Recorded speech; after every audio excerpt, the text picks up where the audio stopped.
नमस्ते। Learn Hindi with जागृति में आप सभी का स्वागत है।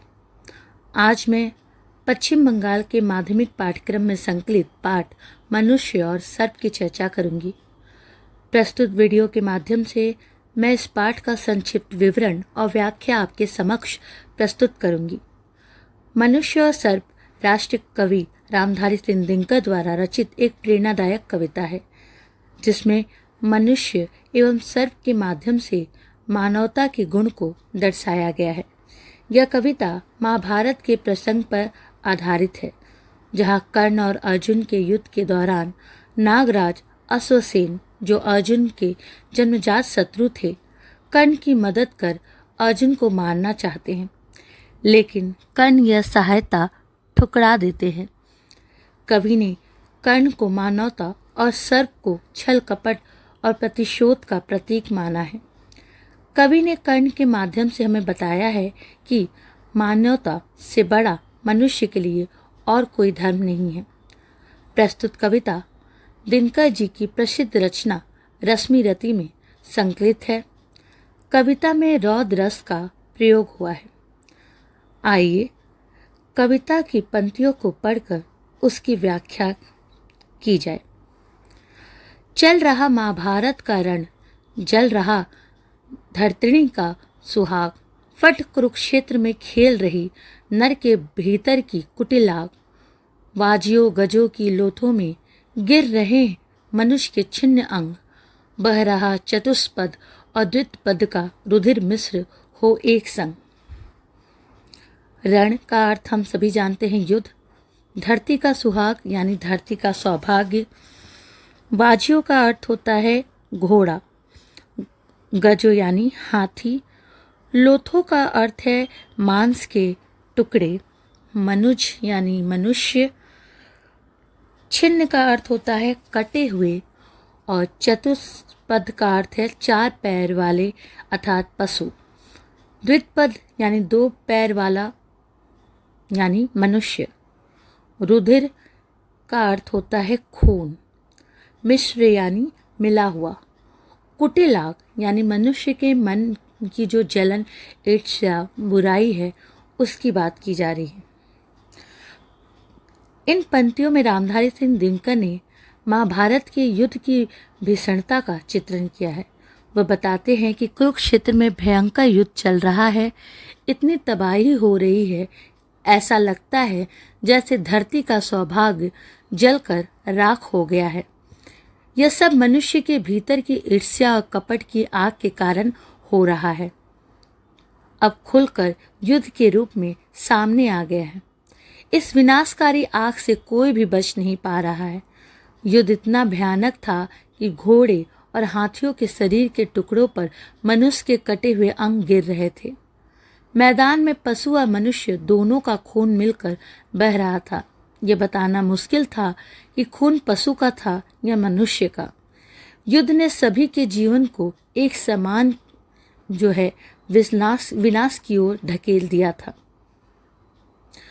महाभारत के युद्ध का जीवंतन चित्र इन पंक्तियों में कवि रामधारी सिंह दिनकर ने किया है।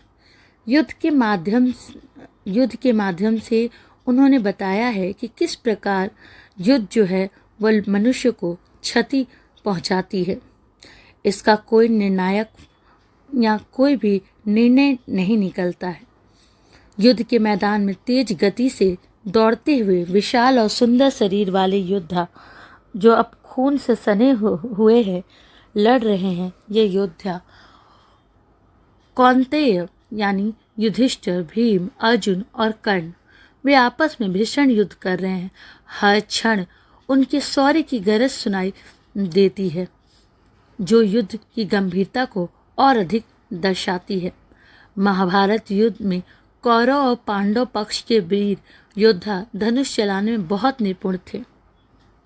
वे बलवान और समर्थ थे। दोनों पक्षों के पास ऐसे बाण थे जो कभी लक्ष्य से चूकते नहीं थे। फिर भी दोनों ओर से हो रही तीरों की वर्षा बेकार जा रही थी, क्योंकि दोनों ही पक्ष बराबर की शक्ति और कौशल वाले थे। युद्ध ना किसी को जीत दिला रहा था और ना किसी को हार। ये वास्तविकता है। कोई भी युद्ध किसी भी किसी भी चीज़ का निर्णय नहीं प्रस्तुत करती है, ये सिर्फ क्षति ही प्रदान करती है। आगे देखते हैं। गतवर गहरे सुघर बुधर से लिए रक्त रंजित शरीर थे, जूझ रहे कौतन्य कर्ण छड़ करते गर्जन गंभीर। दोनों रण कुशल धुरंधर नर, दोनों संबल दोनों समर्थ, दोनों पर दोनों की अमोघ थी विशिक विशिष्ट हो रही व्यर्थ। जैसा कि मैंने आपको बताया कि ये जो योद्धा हैं, युधिष्ठिर, भीम, अर्जुन और कर्ण, वे आपस में ये भीषण युद्ध कर रहे थे और दोनों ही, चाहे कौरवों की बात की जाए या पांडवों की बात की जाए या अर्जुन या कर्ण, ये दोनों ही बलवान थे और दोनों ही युद्ध करने में निपुण थे। दोनों पक्षों के पास ऐसे बाण थे जो कभी लक्ष्य से चूकते नहीं थे, फिर भी दोनों ओर से हो रही तीरों की वर्षा जो थी वो बेकार होती जा रही थी, क्योंकि दोनों पक्ष की जो शक्ति थी, जो कौशलता थी, वो समान थी। ये युद्ध ना किसी को जीत दिला रहा था और ना ही किसी को हार। इतने में सर के लिए कर्ण ने देखा जो अपना निशंग, तरकस में से फुंकार उठा कोई प्रचंड विस्धर भुजंग। कहता कि कर्ण, मैं अश्वसेन विश्रुत भुजंगों का स्वामी हूँ, जन्म से पार्थ और शत्रु परम, तेरा बहुविधि हितकामी हूँ। इस पंक्ति में देखिए, कवि बताते हैं कि जब कर्ण ने एक बाण निकालने के लिए अपनी तरकस देखा तो उसमें से एक भयंकर जहरीला सांप, जिसे विषधर भुजंग कहा गया है, फुक्कारता हुआ दिखाई दिया। यह दृश्य अचानक और चौंकाने वाला था, जिसे देखकर कर्ण भी जो है वह आश्चर्यचकित रह जाते हैं। अश्वसेन, जो एक भयानक और प्रसिद्ध सांपों का राजा है, कर्ण से कहता है कि वह जन्म से ही अर्जुन यानी पार्थ का दुश्मन है। उसने कर्ण से यह भी कहा कि वह उसका सच्चा शुभचिंतक है और हर तरह से उसकी सहायता करना चाहता है। अश्वसेन को पता था कि कर्ण और अर्जुन एक दूसरे के विरोधी हैं, इसलिए वह सोचता है कि कर्ण उसकी मदद स्वीकार करेगा ताकि वह अर्जुन से अपनी माँ की मौत का बदला ले सके। बस एक बार कर कृपा धनुष पर चढ़ शंख तक जाने दे, इस महाशत्रु को अभी तुरंत स्पंदन में मुझे सुलाने दे। कर वमन गरल जीवन भर का संचित प्रतिशोध उतारूंगा, तू मुझे सहारा दे, बढ़कर मैं अभी पार्थ को मारूंगा। स्पंदन यहाँ जीवन या चेतना का प्रतीक है। साक्ष्य यानी लक्ष्य, जिसे मारने जो है अश्वसेन यहाँ आया है। महाशत्रु यानी बहुत बड़ा शत्रु। पुजरे सुलाना यानी मार देना, शांत कर देना। वमन का अर्थ है उगलना, बाहर निकालना। प्रतिशोध यानी बदला। पार्थ अर्जुन को संबोधित किया गया है। अश्वसेन कर्ण से प्रार्थना करता है, वह कहता है, कृपया मुझे एक बार अपने बाण पर यानी अपने तीर पर चढ़ा दो और मेरे शत्रु तक पहुंचा दो। मैं उसे अपने विष से तुरंत खत्म कर दूंगा, जैसे उसे रथ से नीचे गिराकर शांत कर दिया गया हो। जहां अर्जुन द्वारा लगाई गई आग में अश्वसेन की मां की मृत्यु हो गई थी, अब अश्वसेन उसका बदला लेना चाहता है, इसलिए कर्ण से सहायता मांग रहा है, क्योंकि कर्ण भी अर्जुन का शत्रु है। अश्वसेन कर्ण से कहता है कि अगर वह उसे अपने बाण पर चढ़ाकर अर्जुन तक पहुंचा दे तो वह अपने जीवन भर का संचित विष अर्जुन के शरीर में उगल देगा। यही उसका बहुत पुराना बदला है जो वह अब पूरा करना चाहता है। वह कर्ण से मदद की गुहार लगाता है और कहता है कि अगर कर्ण थोड़ा सहारा दे दे तो वह तुरंत ही अर्जुन को मार डालेगा। राधे जरा हंसकर बोला, रे कुटिल, बात क्या कहता है?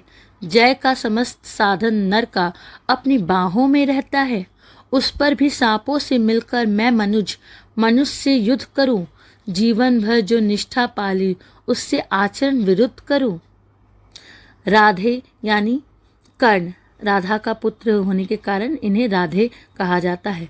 कुटिल यानी चालाक या धोखा देने वाला। साधन यानी उपाय या माध्यम। बाहु यानी अपने बल या बाहुबल। मनुष्य का अर्थ होता है मनुष्य। निष्ठा यानी विश्वास या सच्ची लगन। जब अश्वसेन कर्ण से अर्जुन को मारने के लिए अपने बाण पर बैठाकर भेजने की बात करता है तो कर्ण मुस्कुराते हुए कहता है, हे कुटिल यानी हे धूर्त सांप, तू कैसी बात कर रहा है। कर्ण का मानना है कि मनुष्य की जीत का सबसे बड़ा साधन उसका अपना परिश्रम और बाहुबल होता है। उसे दूसरों की चालबाजी या विष की सहायता की जरूरत नहीं है। कर्ण को अपने पराक्रम और वीरता पर गर्व है, इसलिए वह अश्वसेन की मदद लेने से साफ इनकार कर देता है। जब अश्वसेन कर्ण से अर्जुन को मारने के लिए सहायता मांगता है तो कर्ण यह प्रस्ताव ठुकराते हुए कहता है कि क्या वह एक मनुष्य होकर सांप की सहायता से दूसरे मनुष्य से युद्ध करेगा। कर्ण कहता है उसने अपने जीवन भर मनुष्य धर्म और निष्ठा का पालन किया है और वह अब ऐसा कोई कार्य नहीं करेगा जो उसके आचरण के विरुद्ध हो। वह युद्ध में ईमानदारी और वीरता से लड़ना चाहता है, ना कि किसी छल या विष के सहारे।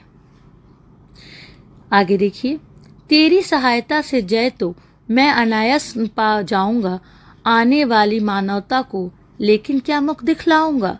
संसार कहेगा जीवन का सब सुकृत कर्ण ने छाड़ किया। प्रतिभट के वध के लिए सर्प का पापी ने सहाय लिया। अनायास यानी बिना कठिनाई के, यहाँ सहजता से जीत जाना। इस पर आगे की पंक्तियों में कर्ण कहते हैं, सर्प अश्वसेन को विनम्रता से मना करते हुए कहता है कि तुम्हारी सहायता से मुझे बहुत आसानी से विजय मिल सकती है, लेकिन ये सोचो कि भविष्य की पीढ़ी यानी आने वाली मानवता के सामने मैं क्या मुंह दिखलाऊंगा। अगर मैं छल, धोखे या जहर से किसी को हराऊं तो लोग मुझे नीचा और कायर समझेंगे।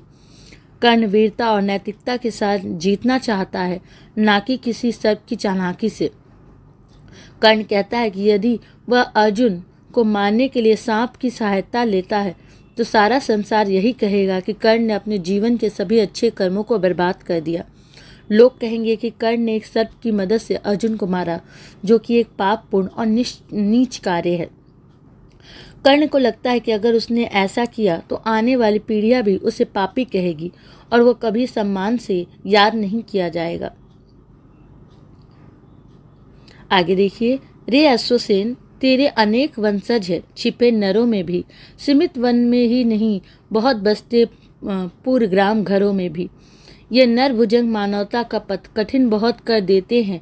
प्रतिबल के वध के लिए नीच सहाय सर्प का लेते हैं। ऐसा ना हो कि इन सांपों में मेरा भी उज्जवल नाम चढ़े, पाकर मेरा आदर्श और कुछ नरता का यह पाप बढ़े। अर्जुन है मेरा शत्रु, किंतु वह सर्प नहीं, नर ही तो है। संघर्ष सनातन नहीं, शत्रुता इस जीवन भर ही तो है।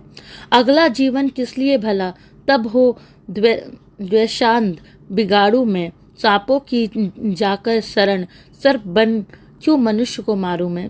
जा भाग, मनुष्य का सहज शत्रु मित्रता ना मेरी पा सकता है। मैं किसी हेतु भी यह कलंक अपने पर नहीं लगा सकता। वंशज यानी संतान या वंश में जन्मा हुआ। सीमित वन यानी जंगल तक ही सीमित। नर भुजंग यानी मनुष्य के रूप में सांप, छल कपट और नीच प्रवृत्ति के लोगों को संबोधित किया गया है।